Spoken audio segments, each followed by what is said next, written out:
आऊज़ु बिल्लाहि मिनश्शैतानिर्रजीम बिस्मिल्लाहिर्रहमानिर्रहीम। Dear students, अस्सलामु अलैकुम। क्या हाल है आपके? उम्मीद है आप खैरियत से होंगे। डियर स्टूडेंट्स, जैसा कि आपको मैंने बताया था अपनी पहली वीडियो में कि जो आपके लेक्चर्स की पहली वीडियो होगी वो हम 10th क्लास की फिजिक्स से शुरू करेंगे। आज मैं आया हूँ अपने 10th क्लास पंजाब बोर्ड की 10th क्लास की बुक से फिजिक्स की फर्स्ट चैप्टर, जो आपका एक्चुअली चैप्टर नंबर उन्होंने 10 लेबल किया है। 10 लेबल क्यों किया जी? ये आपकी वही 9th की बुक जो सी है ना, वही आगे प्रोसीड हो रही है चैप्टर 10। चैप्टर 10 आपको उन्होंने क्या दिया हुआ है? Simple harmonic motion and waves. इस चैप्टर के बेसिक दो कैटेगरीज है, दो पार्ट्स में इसको क्लासिफाई किया हुआ है, simple harmonic motion and waves. Simple harmonic motion उन्होंने आपका पहले डिस्कस किया हुआ है, वेव्स बाद में। तो हम भी ऐसे ही आपको जी पढ़ाते हैं, हमें कौन सी जल्दी आई हुई है। सिंपल हार्मोनिक मोशन बेसिकली ना वाइब्रेटरी मोशन होता है जी। वाइब्रेटरी मोशन जी अब क्या होता है, पहले वाइब्रेटरी मोशन समझ लेते हैं जी। तो चले जी, वाइब्रेटरी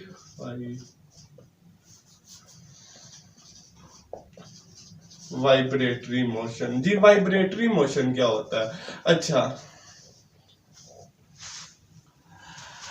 फोन तो आजकल के जमाने में हर किसी के पास होता है, चाहे वो बटनों वाला तो कोई नहीं रखता आजकल, हर किसी को टच का शौक है, चढ़ा हुआ है जी। अच्छा जी, तो आप उसमें क्या होता है, वाइब्रेशन मोड का भी सबको पता है। उस पर क्या होता है, आपकी कॉल्स आते हैं या मैसेज आता है, आपका फोन हल्का सा हिलता है।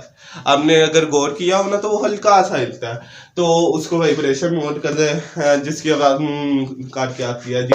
अच्छा, तो ये वाइब्रेटरी मोशन वही है। वो क्या होता है? टू एंड फ्रो मोशन,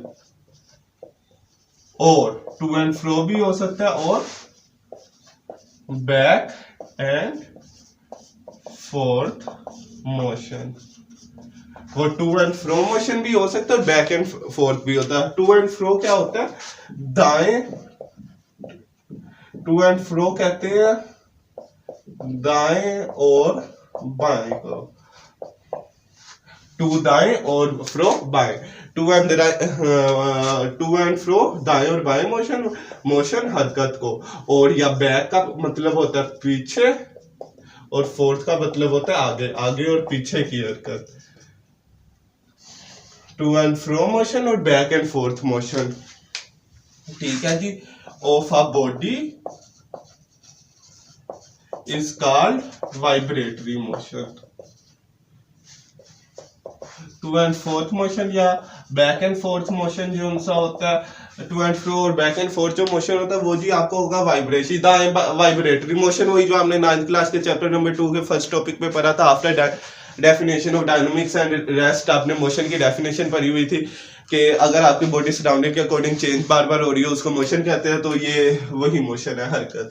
ये अब वो पाकिस्तान वाला मोशन नहीं है जिसको क्या कहते हैं, नहीं कॉन्स्टिपेशन से जो हो जाता है, ये वो वाले मोशन नहीं है जी। चलें जी, अब आगे इसका चले जी। मैं आपको बेटा बेसिकली साथ साथ प्रेजेंटेशन भी सिखाऊंगा कि कैसे आपने बोर्ड में अटेम्प्ट करने और आपके नंबर आ सके।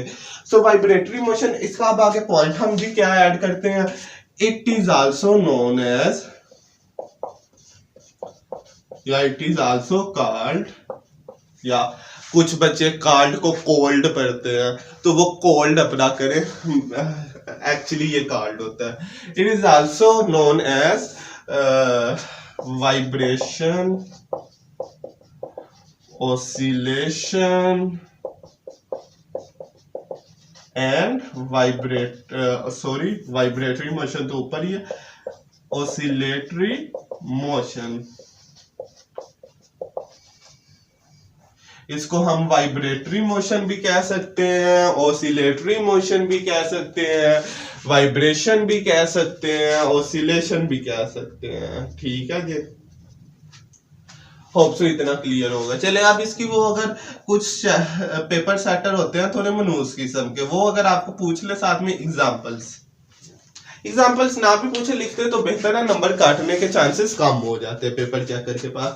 तो पहली क्या, मोशन ऑफ सिंपल पेंडुलम। फिर हम क्या कर लेते हैं, मोशन ऑफ स्विंग, स्विंग चूल्हा जो आप पिंग लेते हैं वो, ये ठीक है जी। अच्छा जी,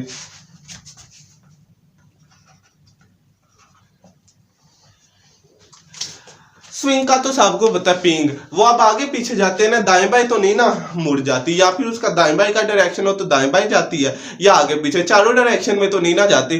सो वो वाइब्रेटरी मोशन होता है, ठीक है जी।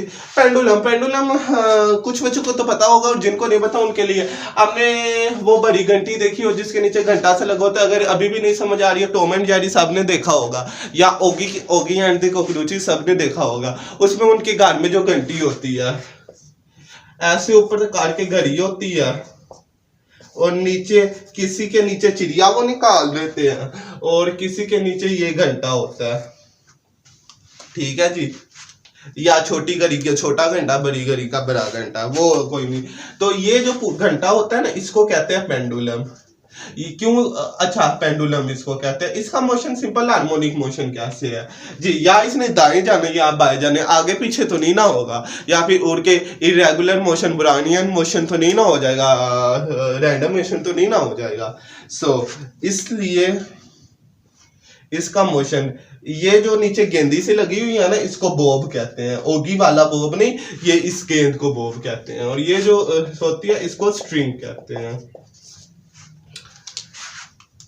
तो ये दाएं बाएं जाएगा, आगे पीछे तो नहीं जाना, इसलिए इसका मोशन भी जी आपके पास है वाइब्रेटरी मोशन, ऑसिलेटरी मोशन। उम्मीद है इतना आपको क्लियर हुआ होगा। चलिए अब आगे हम चलते हैं, फिर आगे हमने नहीं कहीं जाना, अपने लेक्चर को प्रोसीड करते हैं।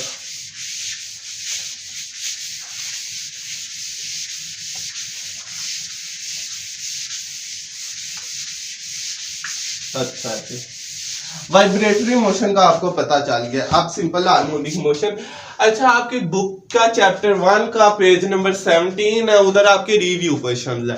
पहला रिव्यू क्वेश्चन है आपका जी, रिव्यू क्वेश्चन 1 है, what is meant by, what is simple harmonic motion, what are necessary conditions that a body executing SHM should be obeyed या should follow। तो ये जी वो क्वेश्चन हम जी करते हैं। सबसे पहले तो सिंपल हार्मोनिक मोशन की डेफिनेशन लिखनी है ना, वो उसने पूछा क्या होता है। ये बेटा आपका लॉन्ग क्वेश्चन है, एक दफा लोअर बोर्ड में आ रहा था। तो हेडिंग जो सी आपने कोशिश करनी है छोटी से छोटी हो, आप जिसका एब्रीवेशन होते हैं तो वो आपको एब्रीवेशन हेडिंग में दे दिया कर, बजाय इसके कि आप पूरा सिंपल हार्मोनिक मोशन लिखें। सो सिंपल हार्मोनिक मोशन, इसकी डेफिनेशन क्या होगी, इट इज, ये वाइब्रेटरी मोशन है लेकिन डिफरेंट है। So special type of vibratory motion और टू एंड फ्रो मोशन और ऑसिलेटरी मोशन, जो भी आप टर्म यूज करना चाहे। Special type of vibratory, it is special type of vibratory motion which occurs when net force acting on body which occurs when net force acting on body is directly proportional to displacement from its mean position, and displacement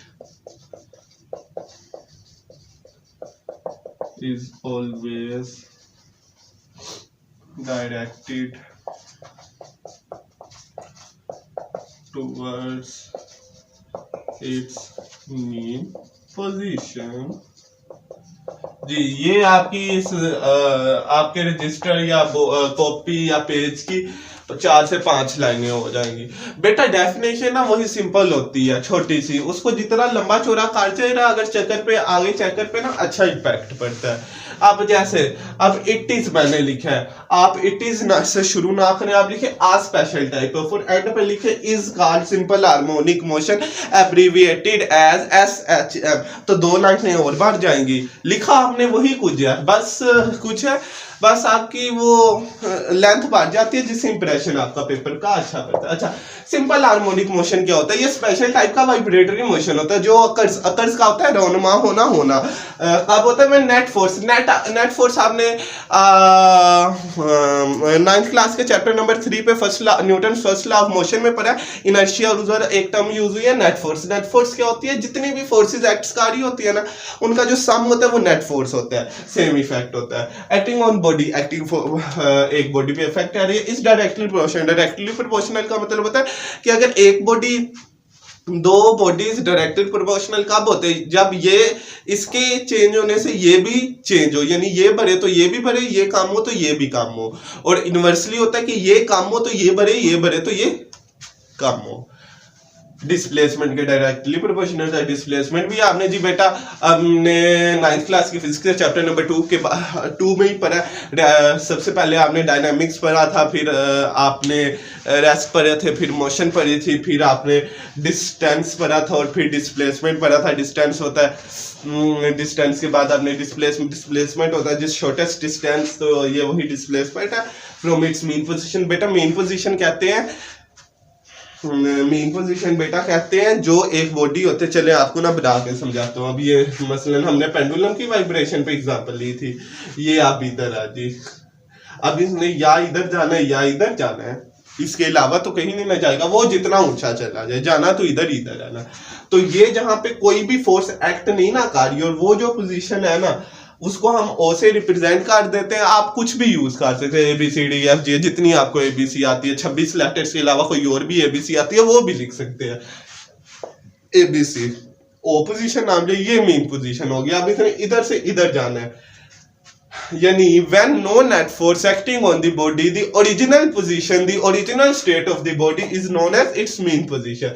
अब जब force act हो गई है, after acting a force on the body, the new position occurs, that is known as extreme position। अब extreme position कैसे होगी? इधर इसने इधर आके रुकना, फिर इधर से मुड़ जाना है, जहां तक भी हद इधर आ जाएगी, इधर आ जाएगी, इधर जाके इसने वापस मुड़ना है ना, तो जिस पॉइंट पे ये रुकेगी ना वो इसकी फर्स्ट एक्सट्रीम पोजीशन हो गया। अब इधर से जाके इसने दूसरी तरफ भी जाके ऐसे ही रुकना है, तो वो इसकी सेकंड एक्सट्रीम पोजीशन होगी। उनको मुख्तलिफ नेम ABC आपको नेम सान आप अलिफ बे जीम दाल लिख दें। होप सो इतना आपको समझ आ गया होगा। And displacement is always directed towards it's mean position. Displacement हमेशा इसका मीन पोजीशन पे की तरफ होना चाहिए, यानी अब बॉडी इधर से उड़ के इधर गई है ना, तो इसने वापस इधर ही आना है। बेशक इसको ज्यादा नहीं आई होगी, ये वापस इधर जाएगी, फिर ऐसा ऐसा काम होकर इसने रुकना इधर ही है। तो ये क्या डिस्प्लेसमेंट इसका मीन पोजीशन की तरफ ही है। होप सो आपको डेफिनेशन क्लियर हो गई होगी। अब एग्जांपल्स में हम इसके बेटा कर लेते हैं। अब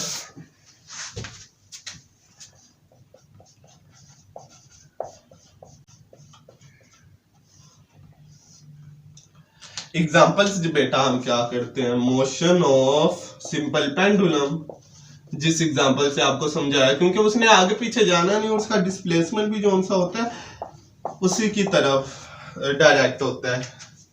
सो वो कंडीशंस को सेटिस्फाई कर रहे हैं, इसलिए मोशन ऑफ सिंपल पेंडुलम। ये आपको मजीद एक्सप्लेन करके ना समझाऊंगा मैं। आपका आगे टॉपिक है, 3 टॉपिक है, motion of mass spring system, motion of ball bowl system, motion of simple pendulum. ये तीनों आपके अलग लूंगा। बॉल बाउल सिस्टम भी आपका है लॉन्ग, लेकिन वो इतना इंपॉर्टेंट नहीं है। सिंपल पेंडुलम और मैथ स्प्रिंग सिस्टम ज्यादा इंपॉर्टेंट है। Motion of ball and bowl system और motion of mass spring system. ये 3 एग्जांपल, ये तो 3 आपकी बुक पे उन्होंने एक्सप्लेन की हुई है ना, तो आप ये 3 करें। इसके अलावा बेशुमार इसकी एग्जांपल्स होती है। अच्छा, पेंडुलम का तो आपको समझा दिया ना, उसने इधर उधर जाना है, इसलिए थोड़ी थोड़ी हिंट इनकी भी दे दे। तो अब बॉल बाउल सिस्टम क्या होता है? ये बाउल जिसको उर्फ आम में बाटा कहा जाता है, बाटा नहीं तो कोला, कोला नहीं तो प्याली, प्याली नहीं तो जो भी आप कहते हैं, ये आपका बाटा बेशक एक तरह से डिंग है, लेकिन वो सही होता है। ये मेरे वाला बाटा ऐसे कहीं होता है। चले, जैसा भी बन गया, प्लेट सी बन गई है, वो भी ठीक है। अब इसमें जी हमने एक गेंदी रख दी। अब गेंदी, अब इसको अगर हमने इधर से ऊपर किया, इसलिए इधर जाना है, फिर ठीक है। नहीं नहीं, इस बॉल को हम ऊपर से उधर से, इस बॉल को हम फोर्स इधर फेंकते हैं, इधर है, इधर से इधर लेके जाता है, फिर इसने इधर आके नहीं रुकना, इधर आना है, फिर इधर इधर, फिर जैसे जैसे कम होती जाएगी फोर्स ने आके इधर रुक जाना है। तो ये बॉल बाउल सिस्टम है। मैस स्प्रिंग सिस्टम क्या होता है कि स्प्रिंग लगा देते हैं हम, उसके साथ एक मैस कोई भी चीज हो, चाहे उसका कोई ना कोई मैस वजूद होना चाहिए। स्प्रिंग को जब आप आगे खींचते हैं, ये पीछे जाता है, फिर वापस आता है और अपनी मेन पोजीशन पे रुक जाता है। तो ये होता है मैस स्प्रिंग सिस्टम। ये आपके लॉन्ग है, इंशाल्लाह आपके अगले लेक्चर में आपको मैस स्प्रिंग सिस्टम समझाऊंगा। फिलहाल बस आप इतनी सी इंट रख लें। तो इसके बाद जी आपका आगे आ गया, मैस स्प्रिंग सिस्टम हो गया। अब आगे जी इसकी कंडीशंस देखें। लॉन्ग क्वेश्चन में उन्होंने क्या कंडीशन, जो बॉडी एग्जीक्यूट कर रही हो। चले थोड़ी सी पहले हम एफिशिएंसियां मारते हैं, 1-2 लाइनें लिखते हैं। अब body executing SHM should fulfill या should obey following conditions। जी conditions क्या है? Acceleration should be directly proportional to displacement from mean position। पहले मैं आपको चारों लिखते तो फिर आपको चारों क्लियर करता हूँ। फ्रॉम पोजीशन, एक्सेलरेशन और displacement should be directed towards mean position। उसके बाद system should be frictionless। And last point है body executing SHM should have restoring force and inertia। ये जी 4 पॉइंट हो गए। ये चार कंडीशन होनी है। हाँ जी बेटा, क्या कि जो उनसे एक्सीलरेशन आपने 9th क्लास के चैप्टर नंबर 2 पे पढ़ा हुआ है। एक्सीलरेशन बहुत डिटेल के साथ आपने पढ़ा, गैलीलियो का कांसेप्ट भी आपने पढ़ा था बहुत डिटेल के साथ। तो जी एक्सीलरेशन क्या होता है कि बॉडी जो उनसे होता है डायरेक्टली प्रोपोर्शनल होनी चाहिए displacement from its mean position. Displacement जी डिस्टेंस मसलन डायरेक्टली प्रोपोर्शनल होनी चाहिए। एक्सेलरेशन होता है rate of change of velocity per unit time is known as acceleration. कितने टाइम में कितनी वेलोसिटी चेंज होती है। वेलोसिटी क्या होता है? डिस्टेंस कवर पर यूनिट टाइम। कितने टाइम में कितना डिस्टेंस कवर हो गया, वो जो होता है डायरेक्टली प्रोपोर्शनल होना चाहिए जी आपके डिस्प्लेसमेंट फ्रॉम मीन पोजीशन से। ये हो गया आपका पहला पॉइंट कि डायरेक्टली प्रोपोर्शनल होना चाहिए। दूसरा बेटा क्या होता है? Displacement should direct towards it's mean position. इसको हम कैसे रिप्रेजेंट करेंगे? ऐसे माइनस लिखा के। माइनस क्यों लिखा है बेटा? हम इधर ना वही सिंपल पेंडुलम की एग्जांपल ले लेते हैं। ये छोटा ना सिंपल को हटाते हैं जरा। ये पेंडुलम। अब ये इधर से जब इधर जाएगा, इधर तो ठीक है, सीधा डिस्प्लेसमेंट है। अब इधर से उसका डायरेक्शन उल्ट हो जाएगा, तो वो उल्ट डायरेक्शन यानी मीन पोजीशन की तरफ जब भी होगा उल्ट होगा। इसी तरह जब इधर जाएगा तो इधर से भी उल्ट होगा डायरेक्शन। तो उल्ट डायरेक्शन को, ऑपोजिट डायरेक्शन को शो करने के लिए हमेशा फिजिक्स में नेगेटिव साइन का, नेगेटिव साइन या अट्रैक्शन को शो करता है या रिवर्स ऑपोजिट डायरेक्शन को शो करता है। आपने 9th फिजिक्स में बहुत डिटेल के साथ पढ़ा होगा। तो ये वही है कि acceleration is directed towards it's mean position. System should be frictionless, कोई भी उस पर किसी किस्म की भी frictional force, air friction act नहीं करनी चाहिए, क्योंकि जब वो एक्ट करेगा आपके सारे फिजिक्स के लॉ चेंज हो जाएंगे। उसके बाद body executing system should have restoring force. Restoring force क्या होती है? वो फोर्स जो बॉडी को वापस अपनी ओरिजिनल हालत में ले आए, वो रिस्टोरिंग फोर्स होते हैं। मसलन अब एक स्प्रिंग है, स्प्रिंग को हम खींचेंगे, उसने वापस अपनी ओरिजिनल हालत में चले जाना है। वो जो हालत में जो जिस फोर्स की वजह से जाएगा वो रिस्टोरिंग फोर्स होगी। और इनर्शिया, इनर्शिया भी आपने 9th क्लास के chapter number 3 first law of Newton first law of motion which is also known as Newton law of inertia पढ़ा था। इनर्शिया क्या होता है? वो फोर्स जिसकी वजह से, आप एग्जांपल इसकी ये लेट कर लें कि आप एक बॉडी है, अब बॉडी है जी, एक आप कार पे बैठे हैं, कार से ने जब जल्दी से एक शार्प टर्न लिया, एक तेज से टर्न लिया, तो आपकी बॉडी आप आगे होके पीछे हो जाते हैं। वो जो फोर्स आपको आगे से पीछे लेके जाती है वो जी आपकी इनर्शिया होती है। मेरे ख्याल में आपको समझ आ गया होगा। अगर समझ नहीं आया तो आप मुझे कमेंट कर सकते हैं, आपको इंशाल्लाह आपके हर कमेंट का जवाब दिया जाएगा।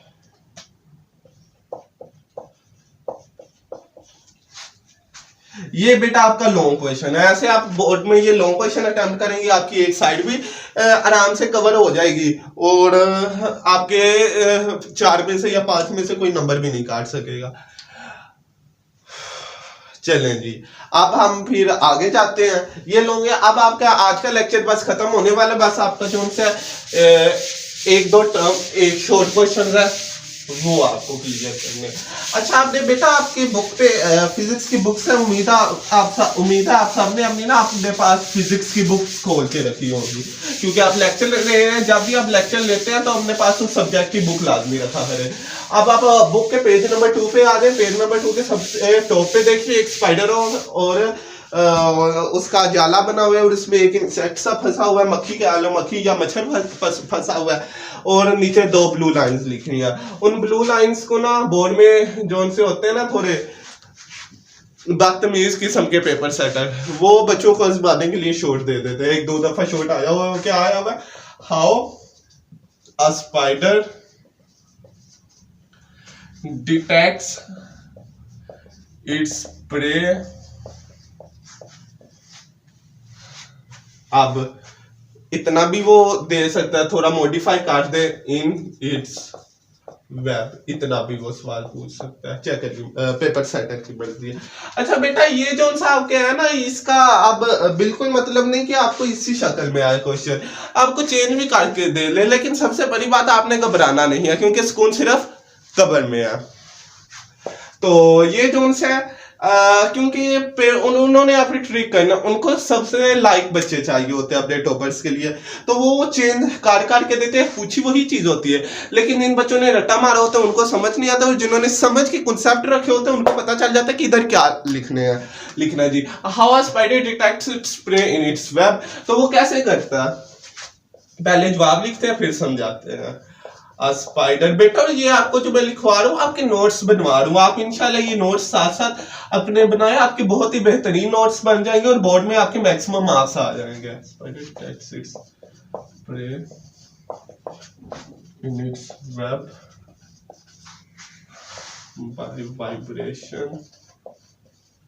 Bye vibrations made by prey in order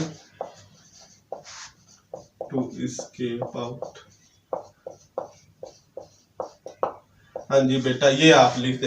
अच्छा, और कोई बच्चे होते हैं एफिशिएंसी मारने वाले, उन्होंने एफिशिएंसियां मानी है ना, मुझे तो जाला नहीं बनाना आता, एक डब्बा बनाए पहले जी। अब जाला जैसे भी करके बनता है,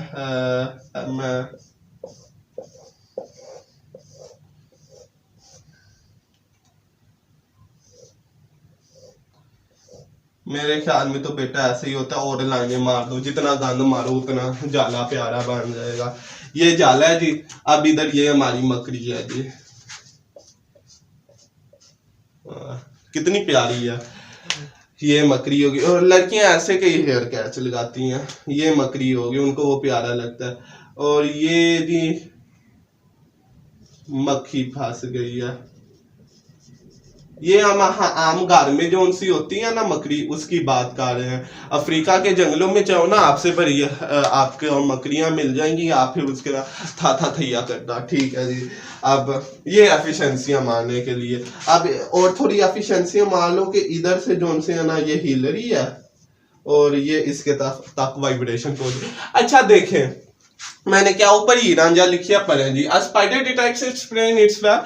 एक स्पाइडर अपने शिकार, अच्छा जो उनका प्रे होता है वो उसको कहते हैं जी शिकार। उसको अपने शिकार का कैसे पता चल जाता है? इन इट्स वेब, जाले में। उसको अपने जाले में अपने शिकार का कैसे पता चल जाता है? By vibrations made by prey in order to escape out, in order to निकलने की एस्केप आउट, भागने की कोशिश में, in order to escape out, भागने के लिए, और भागने के लिए। ठीक है जी। भागना, अब रन वाला भागना नहीं, जैसे कैदी जेल से भाग जाते हैं वैसे ये अपनी जान बचा के भागने के लिए। तो वो वाइब्रेशन उसको कैसे, इसने जरूरी जाहिर बात है, आप भी आप कहीं फंस जाए, आप भी फंस जाए, ये एक पिंजरा है, पिंजरे पे उधर शेर है, तो आपने जब भागने की तो कोशिश करनी, आप ये तो नहीं आओ शेर मुझे खाओ, मुझे मजा दिलाओ, आपने ये तो नहीं ना करना। शेर से आप यही कोशिश करेंगे बच जाए, ना बचे तो अल्लाह के सुपुर्द कलमा शहादत हमको आता है जी, तो वो पढ़ लें और फिर अल्लाह मालिक। अच्छा, तो ये वही काम कर रहा है, ये भी भागने की कोशिश कर रहा है, भागने पड़ जाए, इनके भी कलमे होते होंगे, ये फिर कलमा पढ़ लेंगे और वो फिर स्पाइडर उसको मजे से अपनी बीवी को भी खिलाएगा और बच्चों को भी खिलाएगा। तो ये वही है। A spider detects prey in its web by vibrations made by prey in order to escape out। ठीक है जी। डिटेक्ट्स का मतलब होता है पता लगाना। एक स्पाइडर को पता कैसे लगता है कि उसका शिकार फंस गया उसके जाले में? वो जो वाइब्रेशंस करता है ना प्रे भागने के लिए, उससे उसको पता चलता है। Vibrations to and fro motion. उम्मीद है ये आपको क्लियर होगा। ये शॉर्ट आया था एक दफा बोर्ड में, एक या दो दफा आया होगा, मुझे सही याद नहीं, तो इसलिए आपको मैंने कहा ये करवा लूं, क्योंकि आपकी इंशाल्लाह किसी किस्म की मैंने कमी नहीं छोड़नी।